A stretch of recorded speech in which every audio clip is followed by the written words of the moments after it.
नमस्कार दोस्तों, YouTube channel सत्यभाष में आपका स्वागत है। ये हमारे चैनल का तीसरा वीडियो है जिसे हमने भारत और नेपाल के बीच गरमाए लिपुलेख सड़क के मुद्दे पर बनाया है। इससे पहले हम इस मुद्दे पर आगे बढ़े, मेरा आपको सुझाव है कि अगर आप भारत चीन के संबंधों में आपकी रुचि है तो चैनल के पहले के 2 वीडियो को अवश्य देखें। उन वीडियो में हमने कंपनियों द्वारा चीन से मैन्युफैक्चरिंग इकाइयों को दूसरे देशों में ले जाने वाले मुद्दे का विश्लेषण किया है।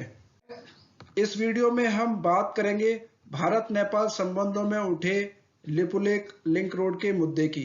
ये मुद्दा 8 मई को गरमाया जब भारत के रक्षा मंत्री राजनाथ सिंह ने अपने ट्विटर हैंडल से कैलाश मानसरोवर यात्रा के लिए धारचूला से लिपुलेख लिंक रोड के उद्घाटन की घोषणा की।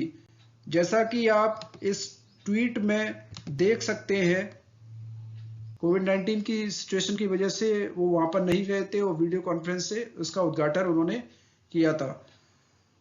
इस सड़क का जो निर्माण है वो चीन स्टडी ग्रुप के निर्देशों के तहत किया गया। उसी चीन स्टडी ग्रुप की रिकमेंडेशन के बेसिस पर ही करीब 73 बॉर्डर एरिया में, भारत और चीन का जो बॉर्डर है वहां पर 73 सड़कों का निर्माण होना है।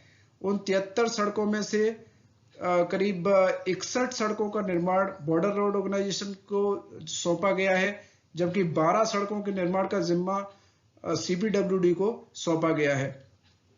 ये जो लिंक रोड है इसका प्रस्ताव 2005 में कैबिनेट कमेटी ऑन सिक्योरिटीज ने 2005 में यानी यूपीए 1 के समय पर इसको पास किया था।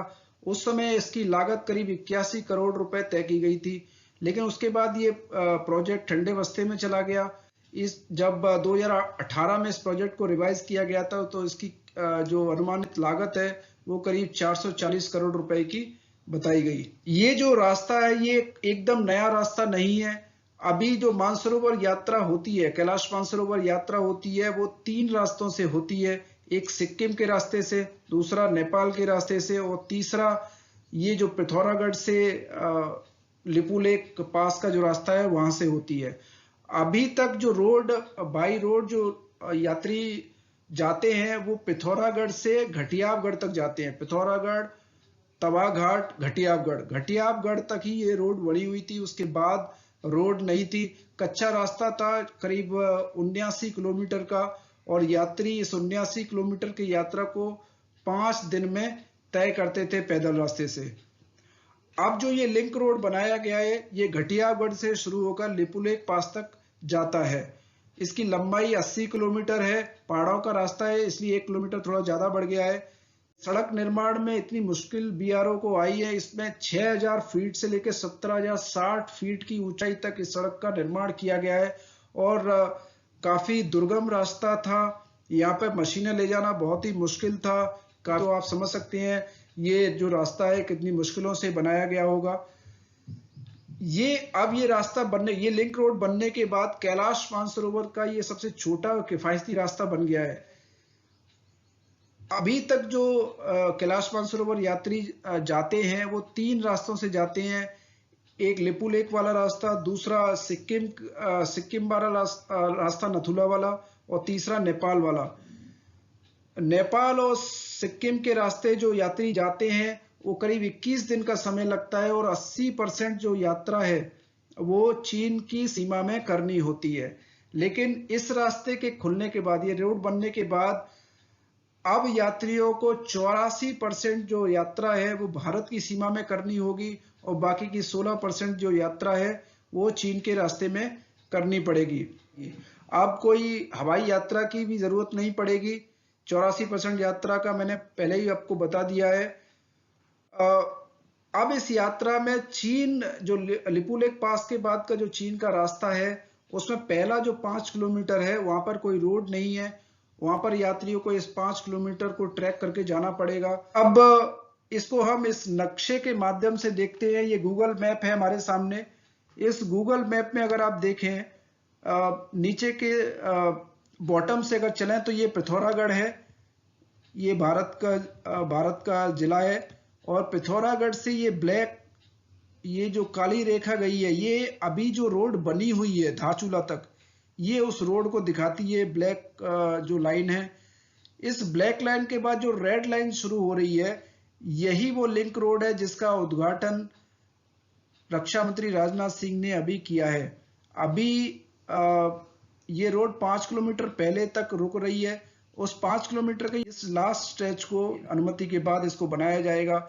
ये जो पॉइंट है, ये लिपुलेख पास का पॉइंट है, ये बॉर्डर है। और ये जो ट्राई जंक्शन है, ये ट्राई जंक्शन भारत और नेपाल के बीच में एक मुद्दा बना हुआ है और नेपाल इसको अपना बताता है। ये आप देख रहे हैं, ये नेपाल है, ये भारत है और ये चीन है। लिपुलेख पास नीली रेखा जा रही है। ये नीली रेखा कैलाश मानसरोवर यात्रा जो चीन के सीमा में होनी है उसको दर्शाती है। और ये कैलाश पर्वत और यहाँ पर ये मानसरोवर झील है।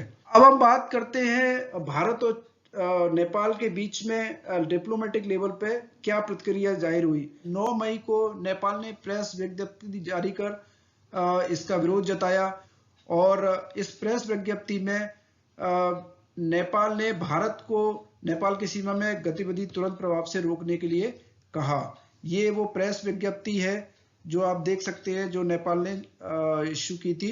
इसको आप नेपाल के विदेश मंत्रालय की वेबसाइट पर जाकर देख सकते हैं।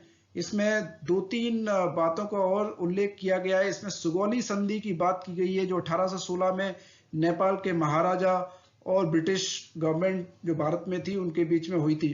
नेपाल का कहना है कि काली नदी का उल्लेख है और काली नदी के पूर्वी क्षेत्र जो लिम्पियाधुरा, कालापानी और लिपुलेख है जगह है, उनको नेपाल का क्षेत्र बताया गया था।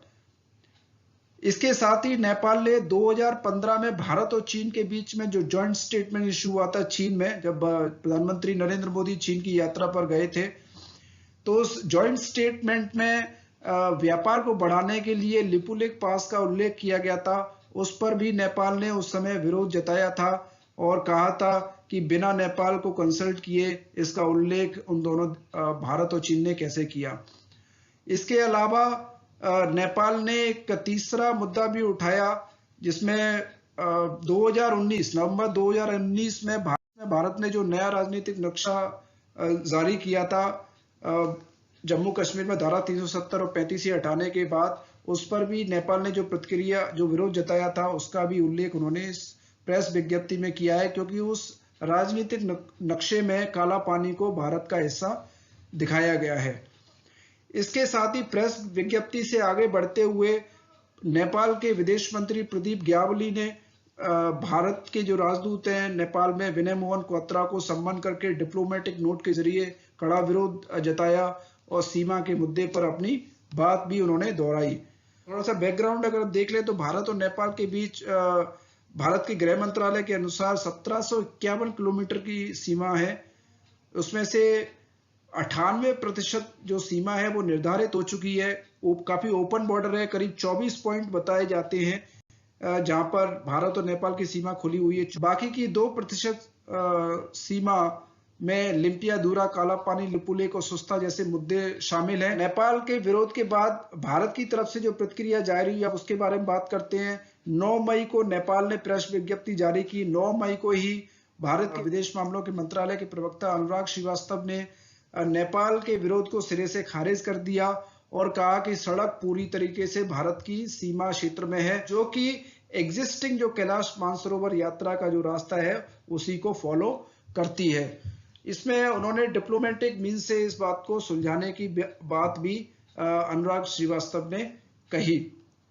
नेपाल का कहना है करीब 80 किलोमीटर की जो रोड है उसमें से 19 किलोमीटर का जो रास्ता है वो नेपाल की सीमा से गुजरता है। ये नेपाल का दावा है। इसमें थोड़ा सा समझने वाली बात है वो ये है कि क्यों काला पानी को लेके भारत और नेपाल के जो दृष्टिकोण है वो अलग अलग है।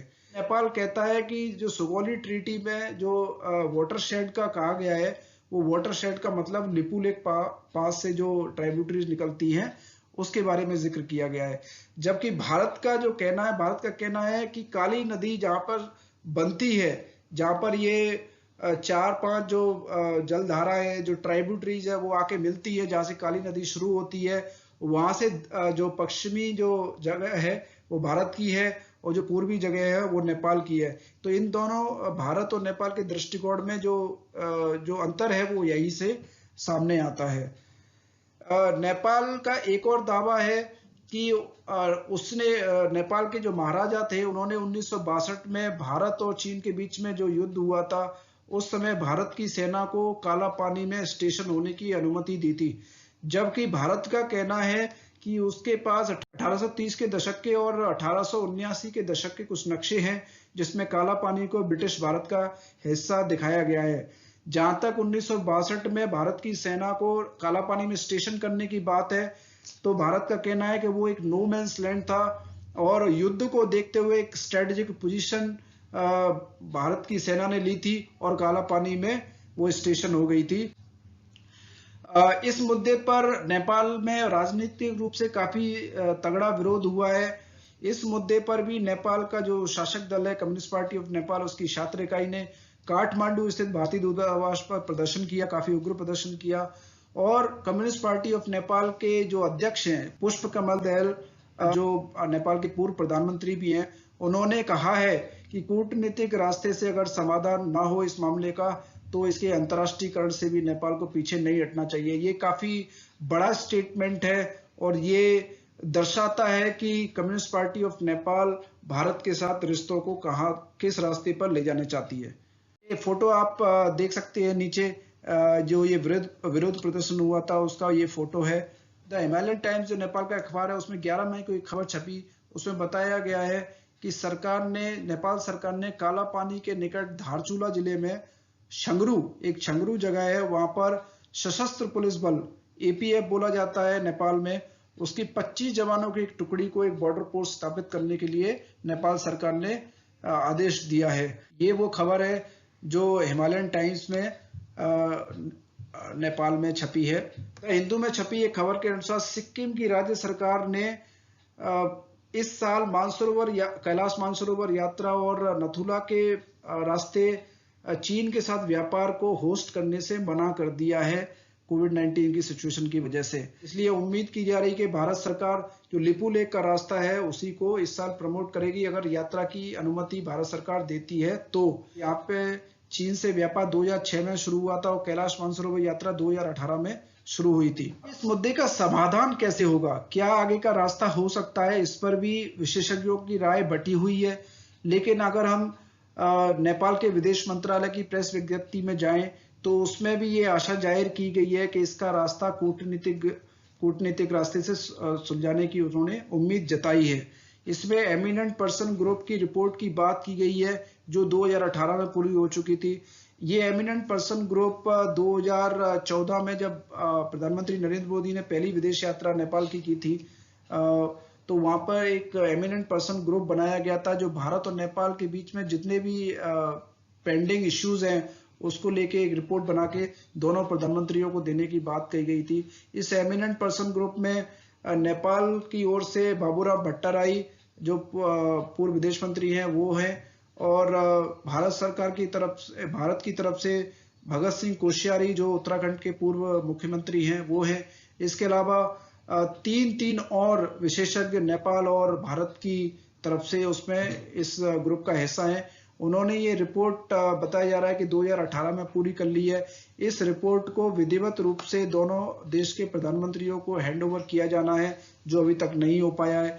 नेपाल का दावा है कि उन्होंने भारत सरकार को कई बार इसके लिए बोला है लेकिन भारत की तरफ से इस पर कोई प्रतिक्रिया नहीं अभी तक आई है, जबकि भारत सरकार का कहना है कि कोविड-19 की सिचुएशन की वजह से इस प्रोग्राम को पोस्टपोन किया गया है, अभी इस प्रोग्राम को फाइनल किया जाना बाकी है।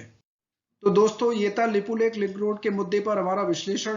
वीडियो के नीचे कमेंट सेक्शन में टिप्पणी कर हमें अपनी प्रतिक्रिया से जरूर अवगत कराएं।